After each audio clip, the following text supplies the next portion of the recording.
Hi, thanks for watching. Today's review, the preview is going to be Lost Souls Meet Under a Full Moon by Mizuki Tsujimura.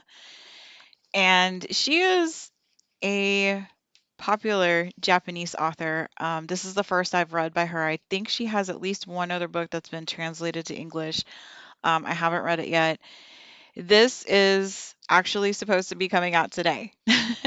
I just finished it last night before I fell asleep. And I was rushing. I was trying to get this review out before today because it's an excellent book. It was an excellent read. So it follows um, various people as they contact the go-between, and the go-between is somebody who can arrange meetings between the living and the dead. And there's rules. So someone who is dead can only accept one request from a living person. So let's say a grandson wants to see their grandfather. The grandfather, once he accepts the request from his grandson, can't accept a request from anybody else. Not his children, not any other grandchildren, nobody. Likewise, the living person, once they meet with somebody who has died, they can no longer meet with anybody else. So let's say a child wants to meet with their mother. Once they meet with their mother who has passed away, they can't they can't meet anybody else who has died. It's really interesting. One person actually contacts the go-between to reach out to an actress who has passed away, which is it sounds like an unusual request, wanting to reach out to somebody that they didn't know personally.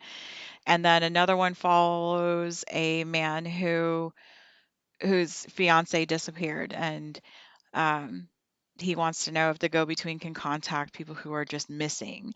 Another one is a girl whose best friend died, wants to contact the best friend. There's another story behind that, but I don't want to go into too much detail so I don't ruin it for you.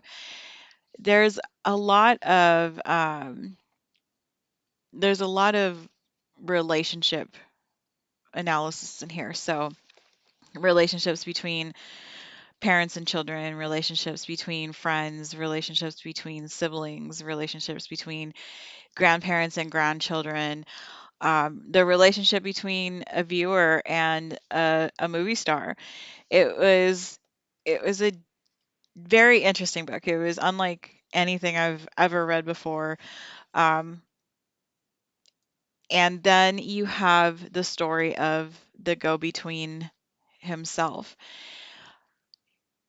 As you're going through these stories, you don't really realize until somebody the go-between knows contacts him that all of these stories might be converging into one larger story.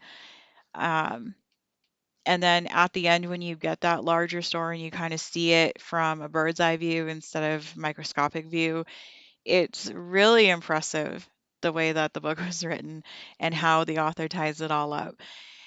I'm definitely going to be picking up any other translations um, that this author has in novels. I think that she's actually worked on some manga and some movies, if I'm not mistaken, but um, haven't made that leap into manga yet, other than Frieren. And actually, I stopped reading Frieren, I think, at number 4, and I never really got back to it. I know a lot of people who say that they are never going to read manga. They start reading manga, and then they can't stop reading manga, and they like end up reading like hundreds of uh, of episodes all at once. That didn't happen for me, unfortunately. And I don't know if it's because the free run manga was so on point with the free run anime, like right down to every single thing that they said.